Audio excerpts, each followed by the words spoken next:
start with a 1-minute introduction from each of the candidates.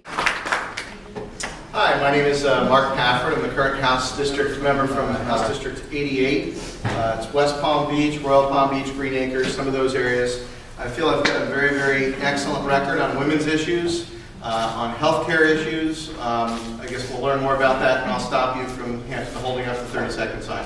The ERA, Equal Rights Amendment, is a permanent guarantee of equality for women and men. Do you support the ERA, and will you co-sponsor it? Yes, I support the amendment. I have co-sponsored in the past. I will co-sponsor in the future. I believe Florida remains one of 3 states that have not moved it on. So hopefully we can get it ratified very soon. It's still no 30 seconds. Good. There is a disproportionate representation of women in the legislature. How would you support the candidacy of women who support the mission of Palm Beach County now? Great question. Actually, you'll use the 30-second sheet. My mentor in Tallahassee happens to be the large domineering force over here, Kelly Skidmore. And what I've found is, you can get out and do your own thing, but it really makes a lot more sense to work with people that you want to be advocates with and combine your efforts. So it not only happens here with everybody here, but also once you're elected, that's, you get to the dance, but getting to the dance doesn't necessarily mean you're going to be a good representative. You've got to work. And you work your alliances, you build relationships, and you don't take the easy deals that are cut. And that's something that really undermines everything that we're talking about. So working very hard with people like Kelly is just, I guess, part of my makeup. I don't know if that's a great answer, but I have to stop.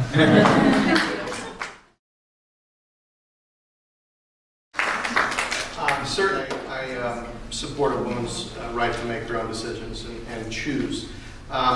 This kind of dovetails with your previous question, though. And, I have to tell you, as a man in the legislature, it's sometimes awkward to grab the microphone and speak when many members who aren't men sit there. And it's quite aggravating, frankly.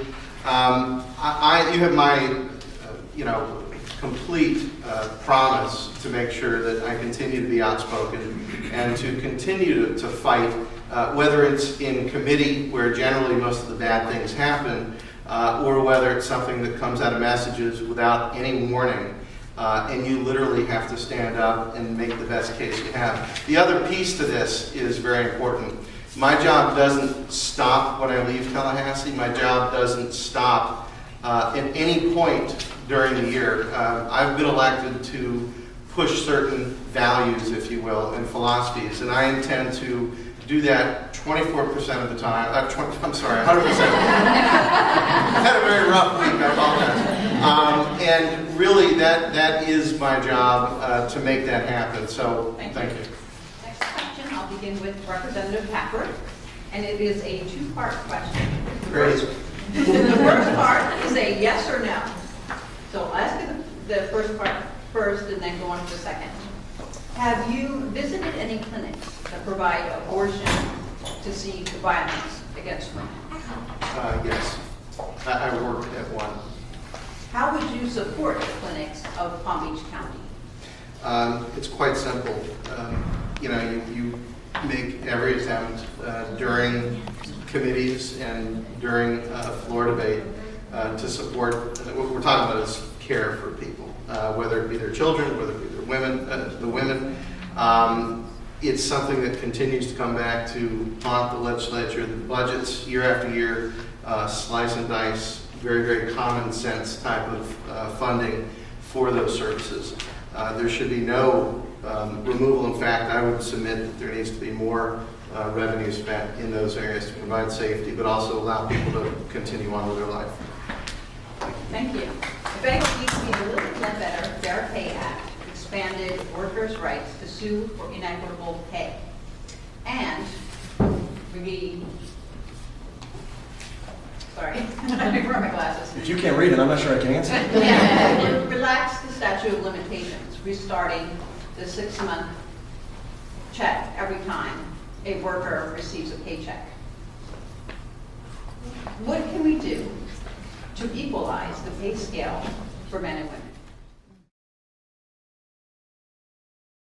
Certainly support any laws that protect women coming forward. I know plenty of women actually that are currently in positions, and it's very common knowledge within the organization that the pay is not equitable. Yet they don't do anything simply because they don't have faith that if they take that next step to seek recourse, they may lose their job.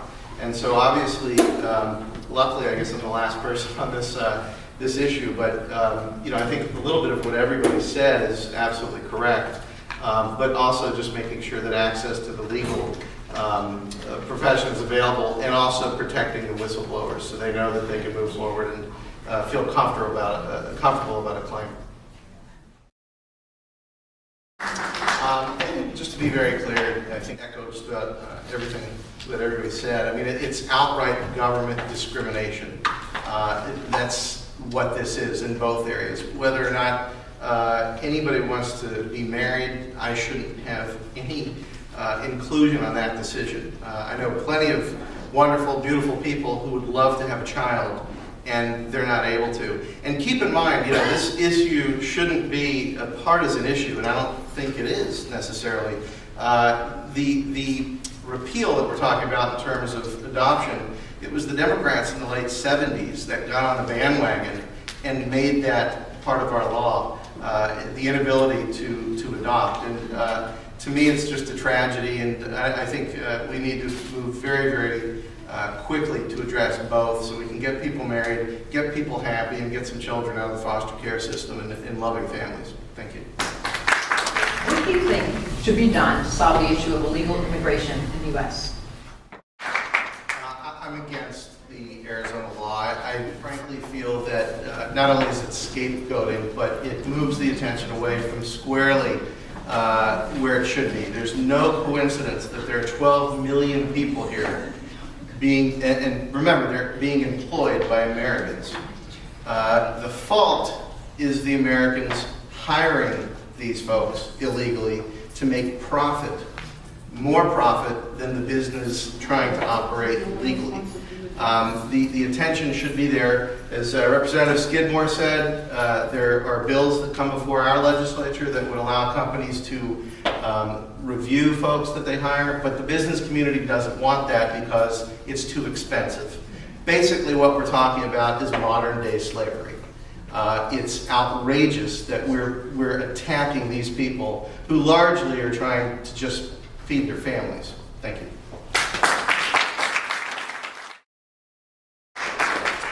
My name is Mark Pafford for re-election to the Florida House, District 88. I received a compliment the other day, and I hadn't really thought about it. Florida Alliance for Retired Americans gave me their endorsement. And Tony Francetta said that the reason I'm unique is because he doesn't have to lobby me. And believe it or not, that was a very nice way of saying that I'm there for a purpose. My purpose isn't necessarily to pass a million bills or to change the world. It's to meet the 30-second obligation. There's a lack of conscience in the legislature, and I feel that is perhaps, with 44 Democrats, the largest role that I can play.